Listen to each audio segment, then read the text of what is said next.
Čau, čau, LV moģi.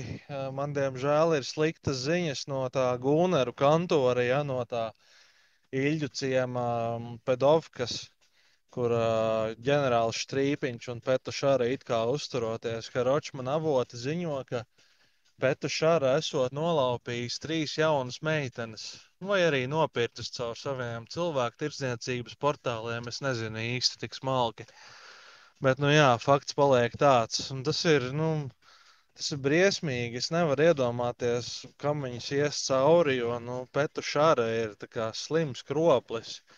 Viņš ir ļaunāks par Mengeli, viņš ir ļaunāks par visiem šitiem Japāņu trakajiem zinātniekiem no otrā pasaules kara, ja tu zini, tad viņi arī tādus cilvēku eksperimentus taisīja, ka pizdzēts, bet Petu Šāra noteikti ir vēl trakāks par viņiem.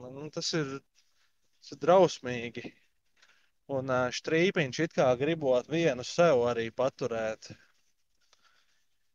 Zin kā viņam, to jaunāko ķipa, jo, zin kā, viņam jau patīk tās jaunās, ja? Jo tās jaunās nepretojās, redz, un ciešākas arī ir. Jānomuš šī tie kropļi ir, reāli es nevaru sagaidīt to dienu, kad šitie signāla piderasi nomirs.